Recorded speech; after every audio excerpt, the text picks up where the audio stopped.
He betrayed already what I was going to say, but if you have a problem with words that I use, English words or so, or expressions or so, then please tell me and I'll try to say it in a different way. What I would like to talk about is about global labor history, about which you have heard already a lot. And I will approach it from a somewhat different perspective than is usual. And I do this by sharing three short vignettes with you, three short stories. Stories taken from very different situations in different places in the world. And as I will try to show, there is a connection between these. And the first vignette, the first story, concerns slaves and capitalism. In September 1938, a doctoral dissertation, a PhD thesis, was defended at the Faculty of Modern History of Oxford University. And the title of this thesis was "The Economic Aspect of the Abolition of the British West Indian slave trade, so the Caribbean slave trade, and slavery." So about economics of slave trade and the abolition of slave trade. And 4 years later, this thesis was also published as a book, and the book was called "Capitalism and Slavery." The author was Eric Williams, who later became Prime Minister of Trinidad and Tobago, a tiny little republic north of the coast of Brazil. In his book Capitalism and Slavery, Eric Williams referred to another very important book published 2 years earlier, also published in 1938, but written a few years earlier by his countryman and one-time school teacher, that was his former school teacher, who wrote this other book, C.L.R. James, The Black Jacobins, Toussaint Louverture and the San Domingo Revolution. In 6 years before, so 1938, these two books were published. In 1932, 6 years before, James and Williams had both migrated from Trinidad to Britain. James went to work as a writer and a journalist, while Williams studied at Oxford. And later on, 20 years later, from 1958 to 1960, Williams and James were working together again. When Williams became Prime Minister of Trinidad and led the country to independence, James supported him for some time, and among other things, he was the chief editor of the national newspaper of Trinidad and Tobago, The Nation. Williams and James worked together and referred to each other's works, but they had very different political views. And their collaboration did not last long. After a short while, in 1960, they already decided to separate their wings again. So James gradually developed more and more into a champion, a propagandist of total democracy. And he used Lenin's idea of that every cook can govern. You know this expression, every cook can govern? No? Can you translate it into?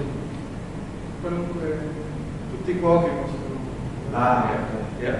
So that means that even the most subaltern person can govern. Yeah. And James said we should take this literally. So we should indeed think that everybody is capable of governing.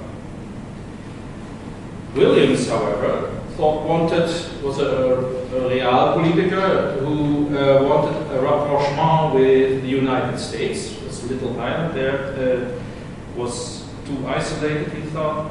And in the end, to show to the United States how politically reliable he was, he prohibited the books of C.L.R. James, but also his own earlier publications, which is quite amazing. And so they had serious political differences, but they more or less shared the same historical perspective. James, in his book The Black Jacobins, argued that the British started a campaign to abolish the slave trade and slavery already in 1788.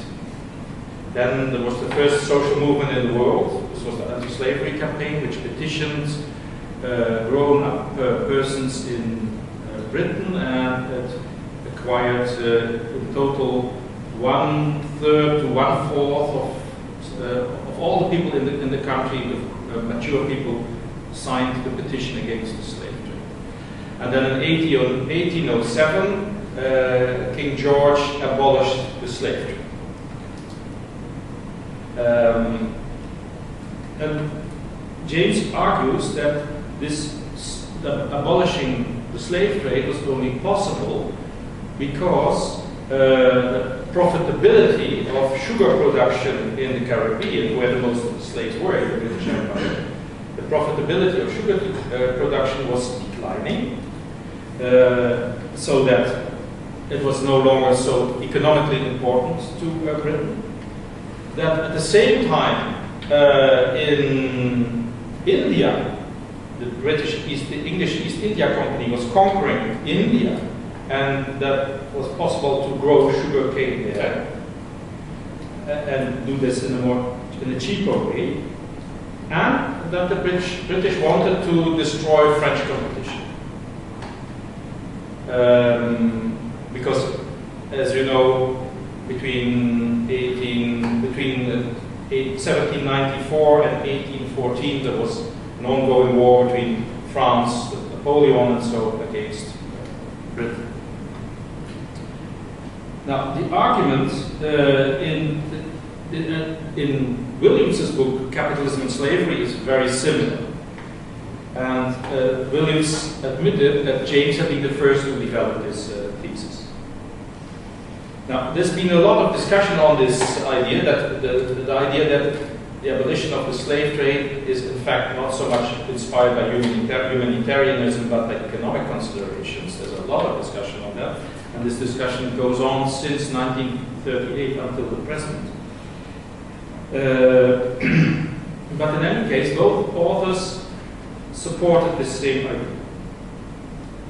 And they also, and this is crucial for what I want to say, they argue both that chattel slavery, so that slaves that can be bought and sold, you also have slaves that in history that cannot be bought and sold, but chattel slaves are the slaves that can be bought and sold, that this chattel slavery in the Caribbean had been an important element in the growth of capitalism in Europe.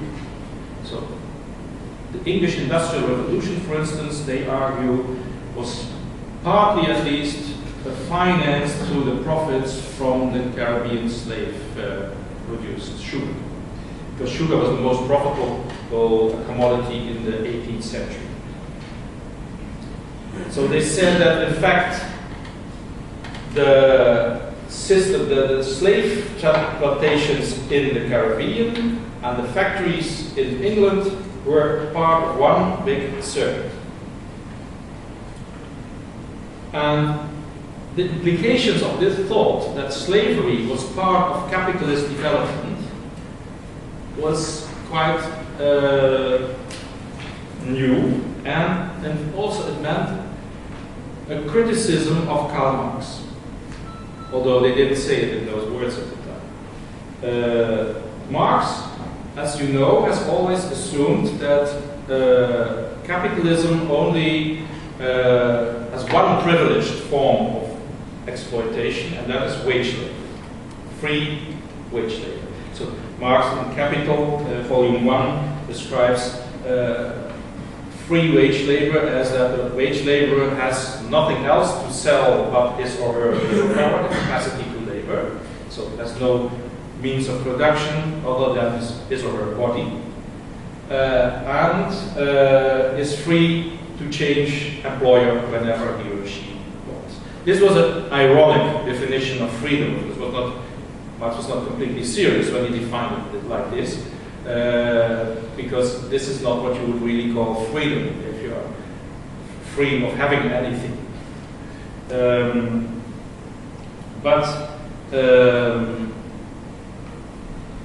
So for Marx, this was the privileged form of for labor under capitalism, wage labor. The same point of view was shared by Max Weber, for instance, the famous German sociologist who lived a bit later than Weber. And many other sociologists and economists have also thought the same, that you need people who are free to change jobs and employers and have nothing else. Now, James and Williams do not agree with Marx or with Weber. They say that both wage labor and chattel slave labor embody a form of capitalist labor. So capitalism has the choice out of different forms of commodified labor. And the implication of this thought is that there exists within capitalism, there exists a large group of people whose labor power can be commodified in different ways, can be made into a commodity in different ways. And sometimes in Marx you see that he also thinks maybe that he didn't really think this through. So for instance, in the Grundrisse, a book that was not published during his lifetime and was written before he wrote Capital, Marx says, I quote, "Slavery is an anomaly opposite the bourgeois system itself, so it doesn't fit within the bourgeois system, which is possible at individual points within the bourgeois system of production, but only because it does not exist at other points." So you can have slavery under capitalism, but it's only if it's not at other points. But James and Williams, in their approach, go much further. They say slavery is not a capitalist anomaly, it is part of capitalist normality. And so what they in fact suggest is that the world's working class under capitalism is a very differentiated group, including chattel slaves, wage earners, but also small artisans, sharecroppers, so contadini, I think you would say.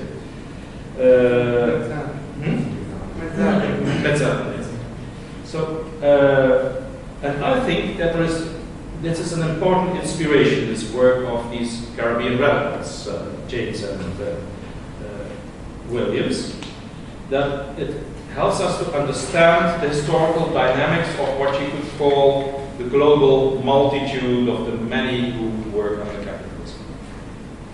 So that's the first story. Now we come to the second story. And that is San Precari. Because we are in Milano, I thought I will talk about San Precari. In 2004, on February the 29th, you know, February 29th only happens every 4 years. So on February 29th, a new saint emerged. Suddenly, he was there.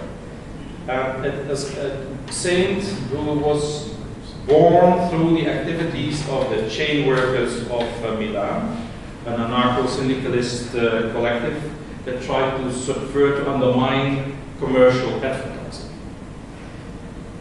And that new saint was San Precario, the pattern of, we can skip, we have seen that already. San Precario, the patron of the casual workers, temporary workers, freelance workers, intermittent workers. And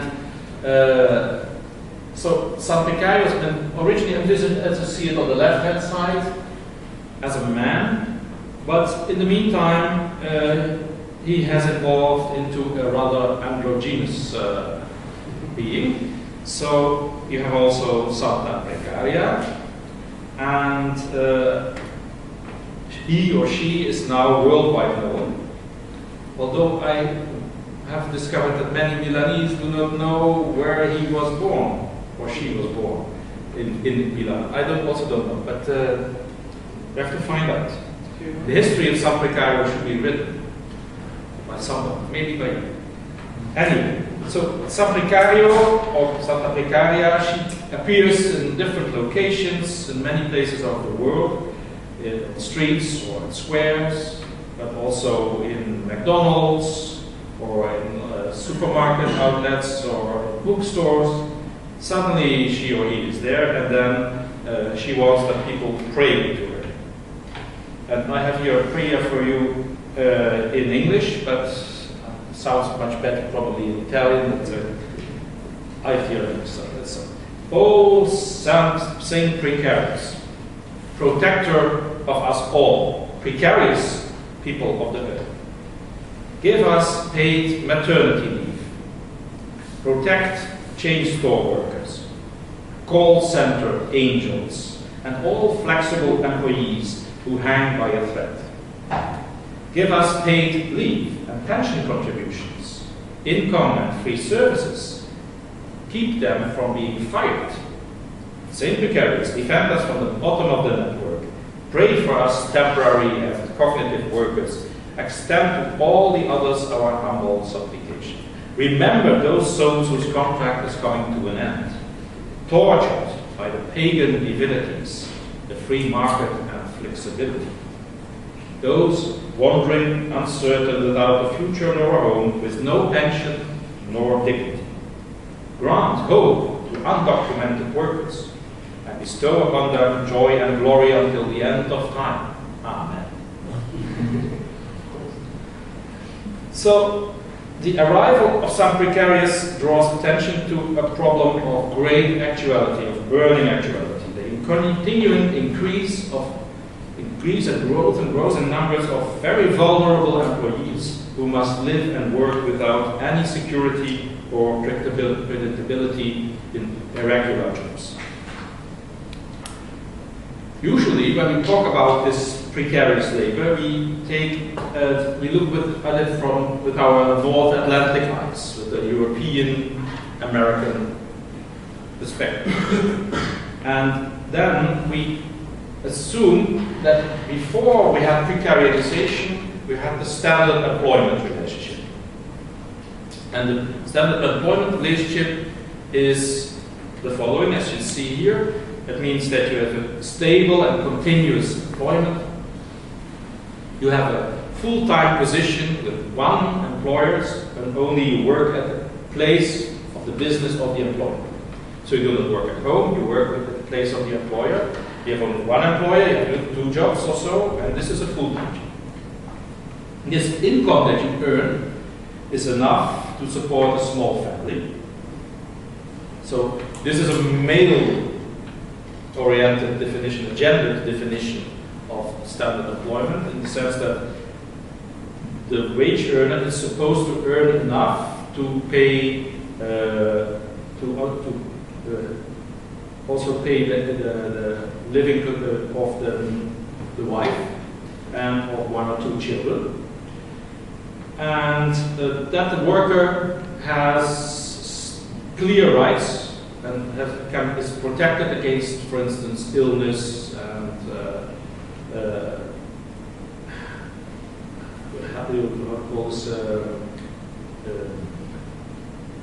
unemployment, of course, and it has a pension for old age and that kind of thing. And that they're also related to that are social security benefits. Now, if we assume that the standard employment relationship is the norm under capitalism, that is the norm. That's also why, for instance, in German it's called normal Arbeitsverhältnis, the normal labor relationship. If we assume that, then we ignore a number of things. First, we ignore that also in the most advanced capitalist countries, and I include Italy, of course, in this category, that in the most advanced capitalist countries, standard employment is a relatively new phenomenon. It is something which has only existed for a very short time in history. For the most part, non-standard employment has been the standard. And precarious labor is not something very recent, it is very, very old. Since you are good Catholics, I thought I consult the New Testament. And in the New Testament, in Matthew 20, you can check. So that was written around 200 after Christ.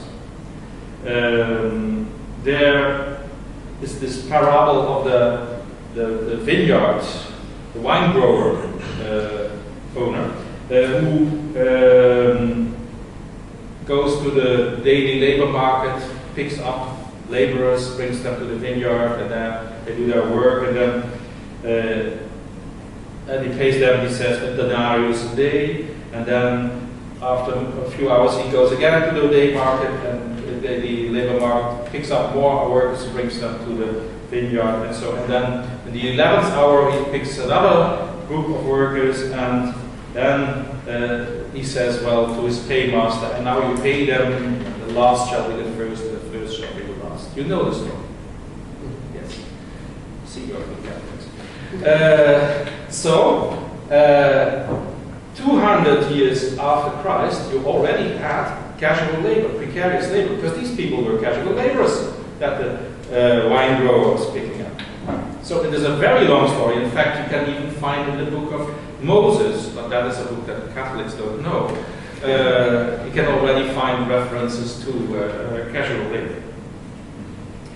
So often such day laborers, of course, that the wine grower was picking up would have also other sources of income. They would have maybe also themselves a little piece of land where they grew some food and have held some animals and so, and then this was an additional, that's possible. But when such supplementary incomes were lacking, then the condition of the working poor, of course, was and is very miserable. And that's also why pure wage laborers, so the people defined by Marx as who have nothing for sale except their labor power, pure wage laborers were always regarded as extremely disadvantaged. So for instance, in the French Revolution, in fact already before the French Revolution a bit, citizens in France would write cahiers de doléances, so they would complaints. And in those cahiers de doléances, you see that the journalier, the day worker, that casual worker, is usually considered as a kind of being that is a kind of hell. It's the most horrible thing that can happen to people, and a peasant does everything he can to not become a journalier. And the same goes for England in the 17th, 18th century, where Christopher Hill, a famous English historian, has written that wage earners were always paupers, poorest of the poor. And he says only the weakest would accept this status. So there's an old phenomenon, and it was not very popular. And only the highest strata of the working class could escape from this existential insecurities. The best paid workers, they sometimes were not so insecure as the journalists and so on.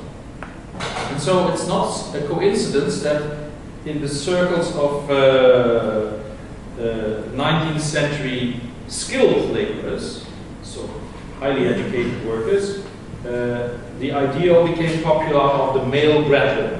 So that is what I just said, the person, the worker who earns enough to pay for the maintenance of a small family.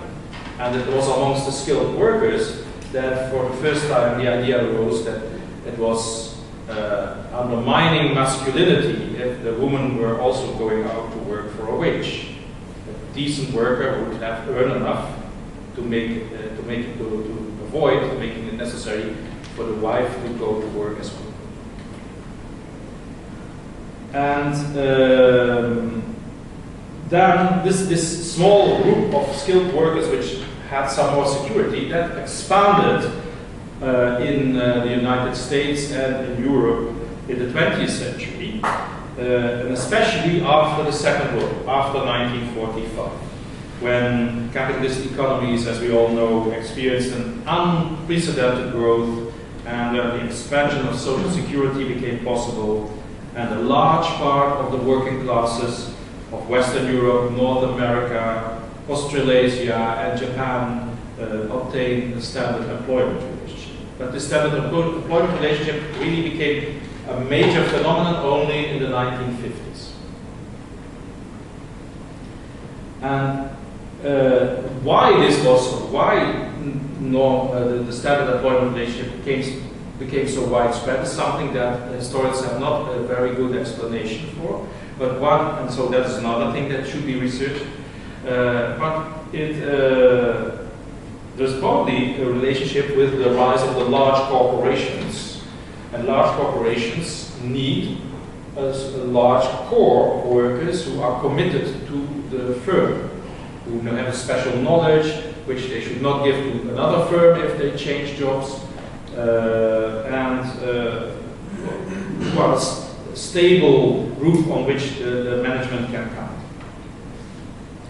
Now, in this labor relationship, the standard relationship is, as I said, usually understood in a gendered way, so it's mostly a male thing, this standard employment. So there's also a gender pattern emerging with the rise of the welfare state and with the standard employment relationship, so that the men do have often a standard employment relationship and the women do not. Women have much more often, had in the past, much more often casual labor than men.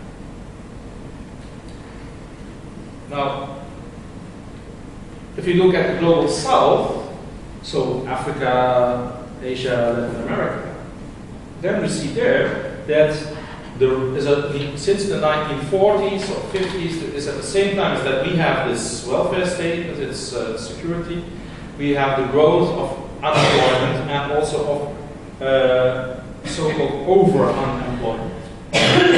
Over-unemployment is a term that is invented by a Swiss economist, Paul Weyrauch. And it means that usually when you use for instance, the Marxian term of the reserve army of labor, you assume that people will be temporarily unemployed until there is a new upgoing conjuncture, and then you can get a job again. But there are people who will never get a job, or always only be very marginal on the labor market. And these people are what Weyrauch calls over-unemployed. And he estimated that, and this was some 30 years ago, he died in the meantime. Weyrauch estimated that in Latin America, Africa, and Asia, so in the let's say 1985, total inactivity, so people who really have no job at all, was 30 to 40% of potential working man hours. So 30 to 40% of the hours that people who work under normal conditions, they were unemployed. And this was a permanent situation. He says that was without historical precedent, had never happened before. This perhaps, he says, with the exception of ancient Rome. So here you have another thing to be proud of as Italians. In Europe, North America, and Japan, the average level of unemployment had always been much lower, not 30–40%, than in the South. And it was much more conjunctural in the North. But, so there was a major difference. And in the 1970s, sociologists started to analyze these developments, and very important was, for instance, the Peruvian sociologist Aníbal Quijano, who said that the tens of millions of permanently spoke of marginalized workers in the workers were not, as I said, a reserve army in the Marxian sense, but they were a lost cause within capitalism. Capitalism, they had no future at all. Now, if you return to the global north, so that is us here, the standard employment relationship is now being broken down. step by step. In some countries it's faster than in others. In Italy it's faster than in Germany, and in Portugal it's faster than in Italy. But we see that the standard employment relationship is being broken down. And in all the OECD countries, all the advanced capitalist countries, the relative proportion of precarious workers has steadily increased over time. And the European Union already concluded in 2004, so 11 years ago, that, I quote, in most countries of the European Union, precarious employment has increased over the last 2 decades. And the same has been observed for the United States and Canada. So, standard employment is becoming scarcer. Fewer people have standard employment. In Germany now, 70% of the workers have a standard employment, which used to be 90%. In Italy, I'm sure it's much lower. And therefore, the rich countries like ours are in some ways becoming a bit more like the people, like the countries in the global south, like in Africa, Asia, Latin America. What I would like to suggest is that precarialization is a global trend and that it is on the rise almost everywhere. The whole world, you see, I think, an increase of precarialization. And the global competition, thanks to the neoliberal offensive since the 1980s, has a clearly downward effect, because the competition between many different countries now being much more radical. There's much less protection, so you see equalization, tendential equalization of labor conditions in different parts of the world. Now that we should not exaggerate that, I'll come back to that, but there is a certain tendency, a downward equalizing tendency. At the same time, you should see that there are different kinds of precarialization. I would like to differentiate between 3 types. One is the precarious labor that existed before the rise of the standard employment relationship, so before the 1940s, in North America and Europe. Until the 1940s, the majority of the people who worked for wage were precarious, but it was limited within the national economies, and it was mainly temporary. So it went up and down, up and down.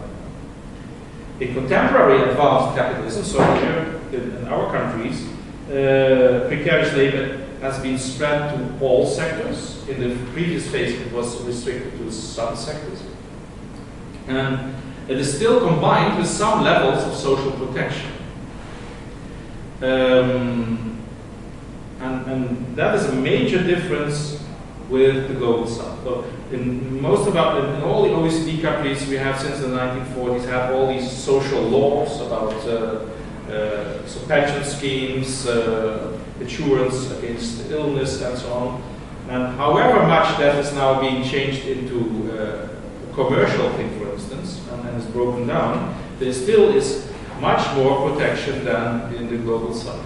We have done a very interesting attempt to measure the level of income in different parts of the world, where we compared people, homeless people who eat garbage, and so they are beggars, and so they just eat garbage out of in the supermarket, in the shopping malls, big things, and so they have nothing. Still, they belong to the 40% richest people in the world. I am not talking about people in the Netherlands, these homeless people in the Netherlands. Why is that? Because they have no money, but they have social protection. They can still, if they are sick, they are brought to hospital, and so on. While the lower you get in the ranking of the world, the less people have this protection. So large parts of the world population do not have any protection. And therefore, these beggars are in some ways in a better condition than these very poor people in the global south. We can also compare it if you look at the GDP per capita. you know, yeah. That, for instance, in Germany, that is now something like $38,000 per year, and in Vietnam, it's $1,100 per year. So there's an enormous income gap, and although, of course, in Germany you have huge income differences, the poorest Germans are still richer than many of the rich Vietnamese. So that is the thing that we should keep in mind. So, and of course, in the global south, as the third type of precariousness at the moment, it's about many more people.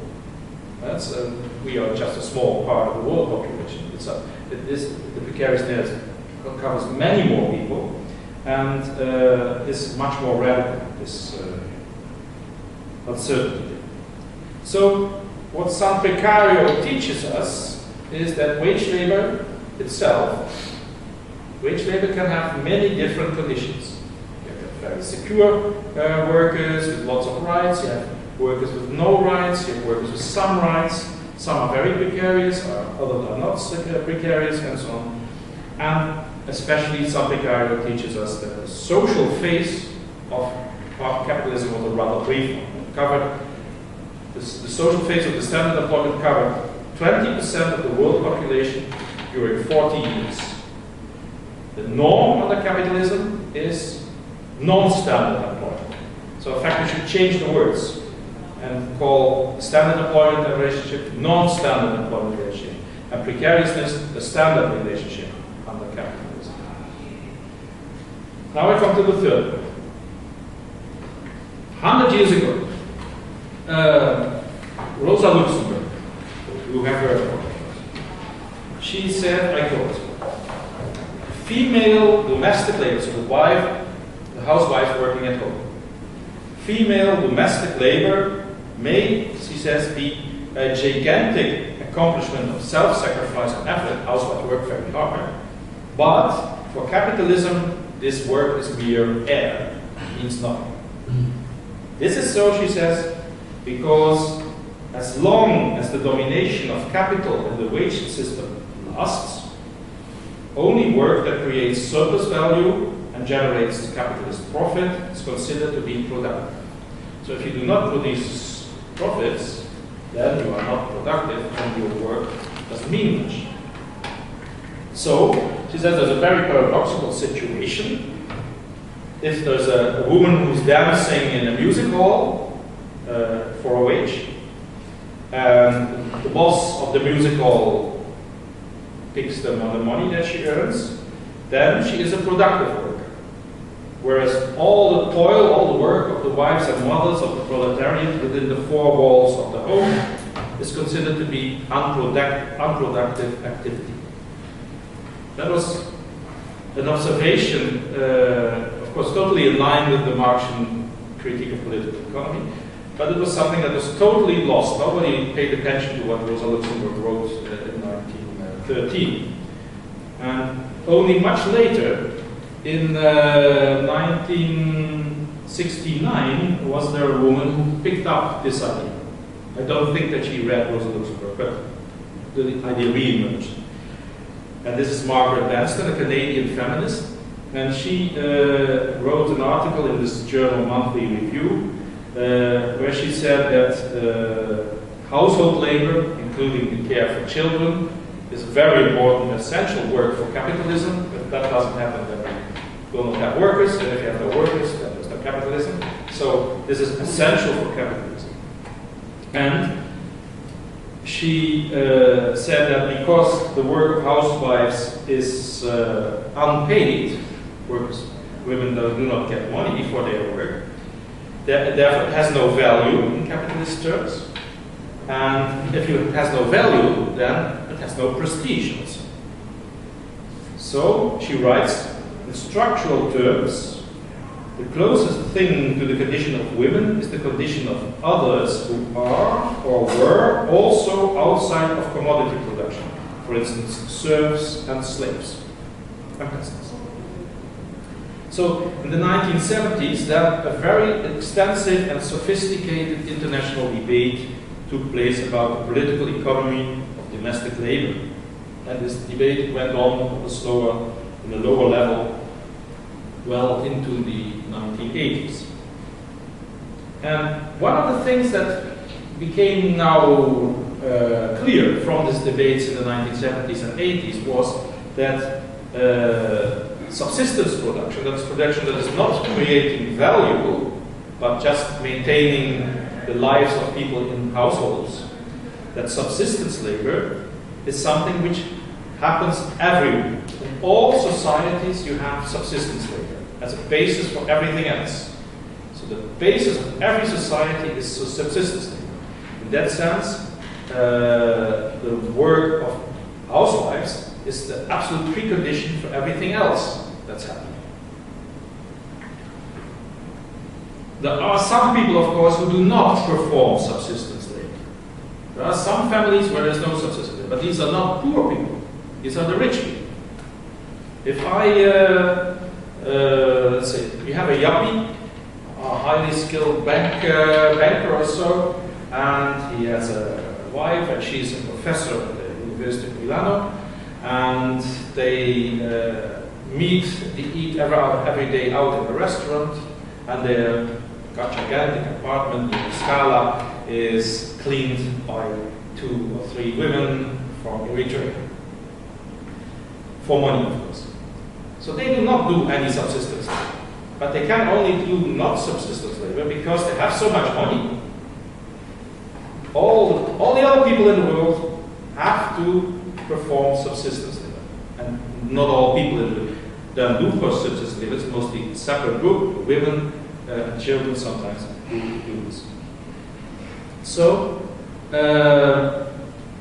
this thought was further developed by a woman, Selma Deitch. She was the wife of C.L.R. James. Interesting coincidence. And she was an independent radical thinker. She was not very much in this respect influenced by her husband.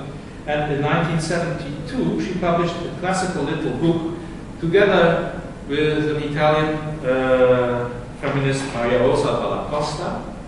And that book is called in English The Power of Women and the Subversion of the Community. And in that book, they emphasized how important the unwaged work of housewives is for society, for capitalism and other caring work. And they developed a campaign. So Selma James, because she's not known as Selma Deitch, she's known as Selma James, she became active in many ways. She coordinated international, so-called International Women Count Network. So there's a double meaning. You have to count women. They're also important for the economy, and women are important also. She also organized since 1972 a campaign, the International Wages for Housework campaign. So the idea was that housewives should also get a wage.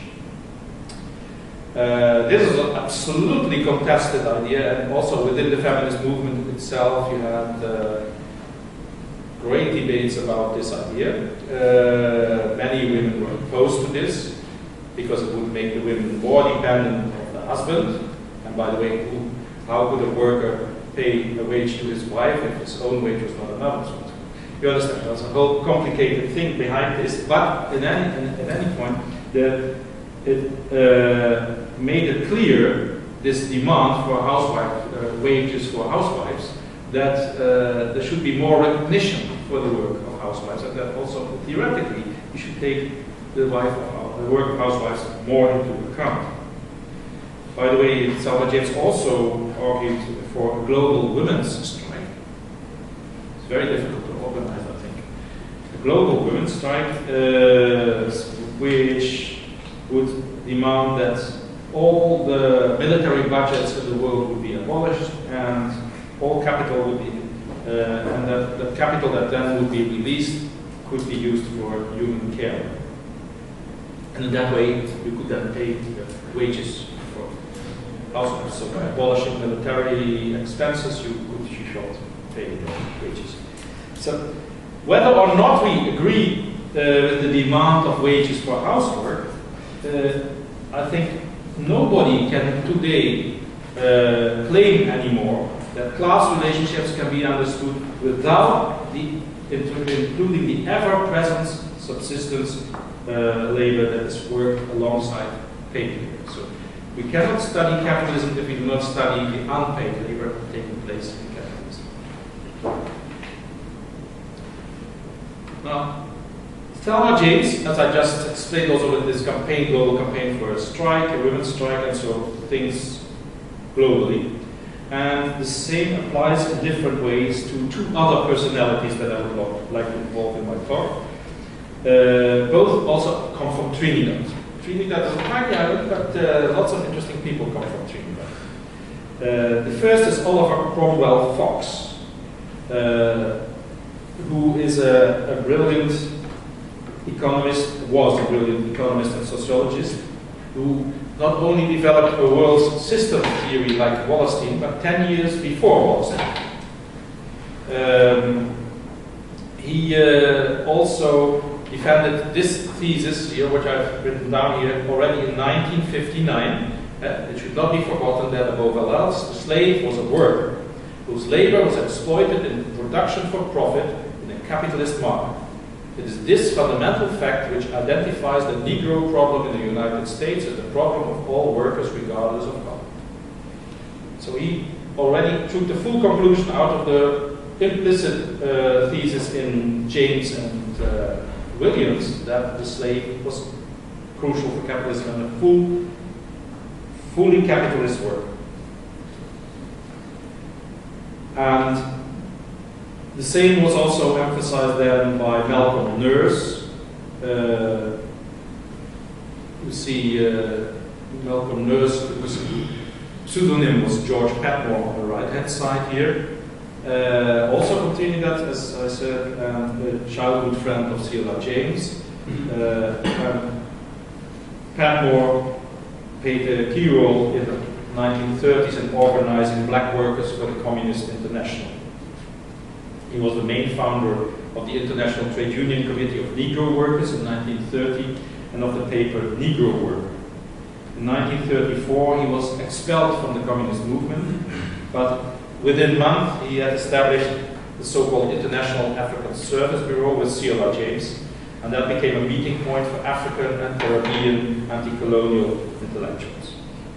Now let me draw some conclusions from these stories. If we think through, we reflect on the arguments of the Caribbean radicals, of the Italian followers of San Precario, of feminists like Margaret Benston, Selma James, and others, then we arrive at far-reaching conclusions.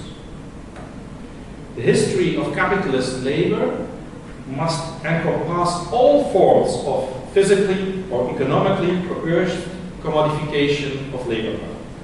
So wage laborers, slave sharecroppers, convict laborers, and so on. Plus, all labor which creates such commodified labor or regenerates it, that is parental labor, household labor, subsistence labor, is also part of capitalist labor. And if we try to take into account all these different forms of labor, then we should use households as the basic unit of analysis and not individuals. We should look at the families. And if we do that, if we look at the families, then we are able to have in our vision at the same time men and women, children, old-aged people in the household if they are there, and so on. So then you have a much more total picture of the situation. And if we assume this, so that there are all these variants of capitalist labor and that you should look at the household as the basis, then it is clear that our picture of history must change drastically. And I will not spell out all the implications because then we are here tomorrow, but I will just mention one thing, our concept of capitalism. What is capitalism? As I said, traditionally Marxists and non-Marxists like Max Weber believed that the rise of capitalism necessarily goes hand in hand with the spread of free wage labor. And if now we conclude that capitalism does not always have a structural preference for wage labor, but that it sometimes also is very fond of using other forms of labor, then we can no longer define capitalism in terms of a contradiction between capital and wage labor. That is then not the essential thing of capitalism. It must be something else. Then it is essential for capitalism to have commodified labor and commodification of other parts of the process of economic circulation. So, and the commodity form is not necessarily wage labor, it can also be slavery or whatever. So capitalism is then to be defined as a circular process in which inputs in the labor process, that's the labor capacity of the workers, and the materials that the workers use, and the instruments that they use, and the output that they produce are all commodities. And if you then have this this is not a complete circular process, it's always incomplete. If you have that kind of circular process where you have production of commodities by means of commodities, that is a term from Teoria, Italian economist in Cambridge. So if you have production of commodities by means of commodities, then you have capitalism. So capitalism is therefore, in a sense, that fully developed, because there's always parts of economic reality which are not commodified. So household labor is not commodified, but it's an essential basis for capitalism. And there are tendencies within capitalism to commodify more and more household labor as well, and to commodify nature much more and so on. So there's a tendency towards more and more commodification, but it's not complete. So capitalism, therefore, is not a situation, it is a process, an unfinished process. And this definition, of course, if you look at capitalism like this, is similar to the Marxian definition of capitalism, as what Marx called generalized commodity production. But, of course, in one respect it's different. Marx thought that only wage labor would be capitalist, and we now, I think, should say that slave labor and so on are also capitalist. Now, if we use this new definition of capitalism, then we also come to a new view of history. Because at school we learned the first capitalist country was England. There, in the 18th century, happened the Industrial Revolution and so on.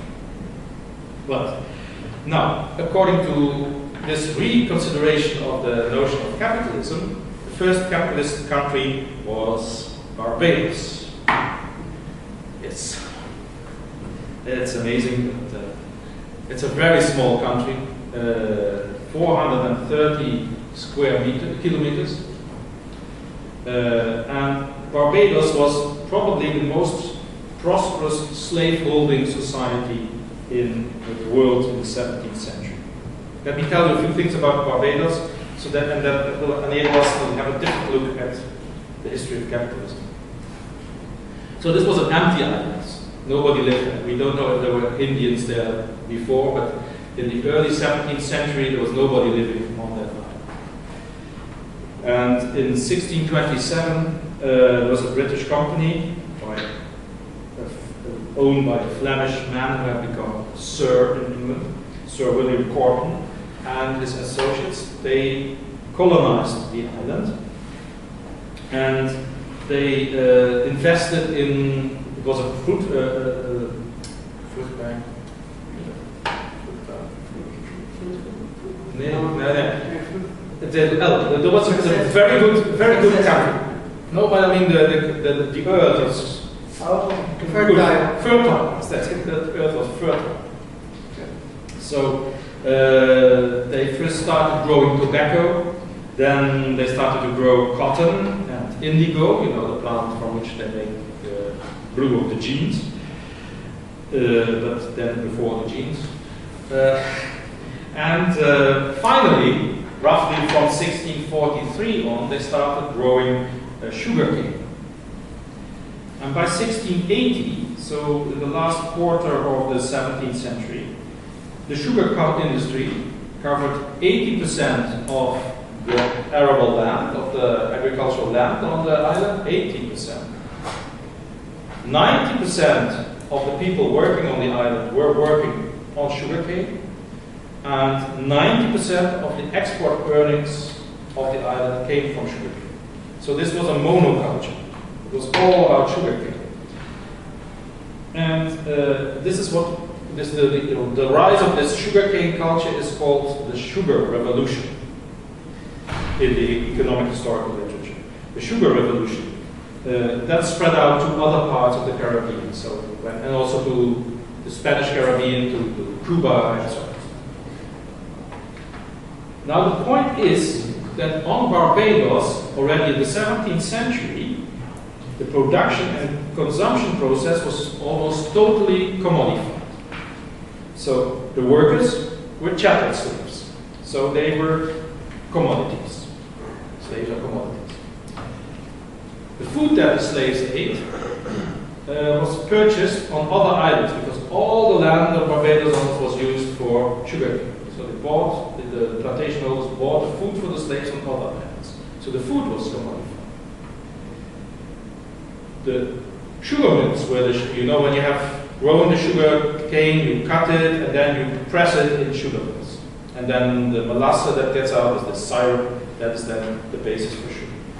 So you have huge machines, often steam driven, but some also hand driven, to press the sugar out of these things and to heat afterwards to make it fluid and so on. So there's kind of factories. So that's also why the sugar plantations were called factories in the field. And so the sugar mills, the machines, were bought somewhere else. Sometimes in Brazil, whatever. And the sugar cane, the product, was sold on the world market. It was sold in Europe, partly also in North America. There have been few countries in history where every aspect of the economy was so commodified as it was there on Barbados. In 1672, the Governor Willoughby of Barbados said that Barbados does not furnish of its own 1/4 of victuals sufficient for its inhabitants, nor any other necessaries for planting. So he also says most of the food comes from abroad, and all the other things that we need, like seeds for the sugar and so on, also come from elsewhere. So it was, if we leave out the idea that capitalism needs wage labor, because there was no wage labor on Barbados, then Barbados was the first capitalist country, and was much more fully capitalist than Britain was in 1800 or nowadays. Now, it is of course a very strange case because it is a small island. But if we look at it like this, then and we can see that this was a small island integrated in the great empire of Britain, and that it was in that sense the beginning of capitalism in the British Empire. And looking at the work that these slaves did, the whole process of sugar production was both labor intensive and it required careful planning and supervision. If you cut the cane, then the sucrosis, so the basis for the sugar in the cane, disappears within 3 to 4 hours. So you need the sugar mill near the field, so that you can carry it quickly there and then it's pressed. Otherwise there's no melasse in it anymore. So, and that means that timing on sugar plantations, especially at harvest times, is very important. So, you see here the rise of modern labor management. For the first time in history, you see synchronized labor. So where the slaves not only work in rows in the field where they exactly at the same time do the same thing so that they can be supervised, so that if somebody doesn't obey, you immediately see, oh, this is a different movement from what the others do. But also that you have this whole careful planning of transport, and you do this, you do that, and so on, and so on. And this for large groups of workers, because these sugar plantations usually had about 300 to 400 slaves. The famous economic historian, neoclassical historian Robert Vogel, has observed already that sugar plantations created, he says, industrial discipline, partly because sugar production lent itself to a minute division of labor, partly because of the invention of the gang system, that's synchronized labor, and partly because of the extraordinary degree of force that planters were allowed to bring to bear on enslaved black labor. Now, and from Barbados, these new methods of controlling labor spread to other parts of the Caribbean and to the south of the United States. And it transformed work into a machine-like process. And so, given that, it is also not amazing that in the history of management, you see also the origins of Taylorism. You know Taylorism? Yeah. Are not from Taylor, but they are from the sugar plantations.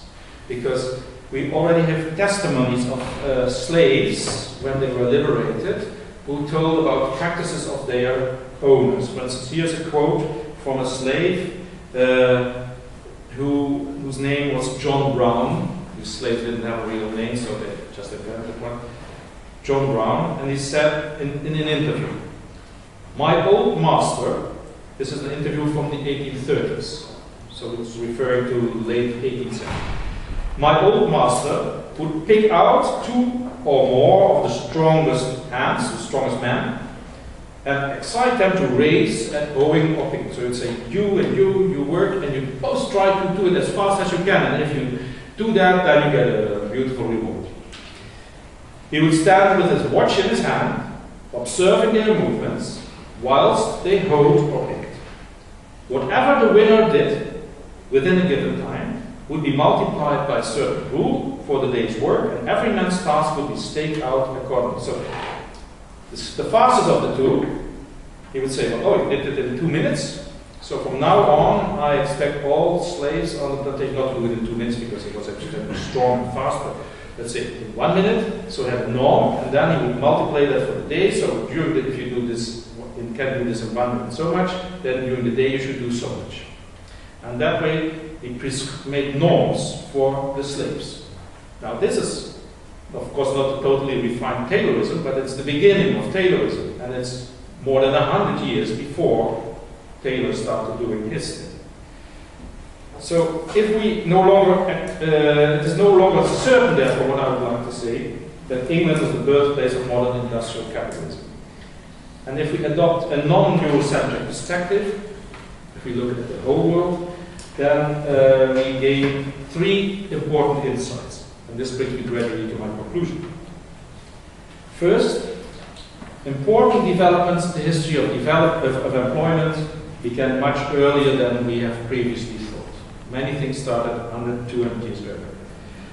Second, most of these important developments started with unfree workers and not with free workers. And this is very logical, because employers, managers also can experiment much more freely with unfree workers than with free workers. And thirdly, these experiments did not begin in the United States or in Europe, but in the global south. And people like James, Williams, Canmore, Oliver Cox already have paved the way for these insights. But there's something more. Wage labor as such is, as the inventors of San Precario have highlighted, wage labor is a multifaceted phenomenon. And security and lack of protection are the historical norm under capitalism. And the standard employment relationship is, to exaggerate a bit, is only a blip on the screen of history. The feminist discussion has clarified that capitalism cannot exist without subsistence labor, which is often called reproductive labor, although I think that is a bad choice, this term, since reproduction is production like any other production.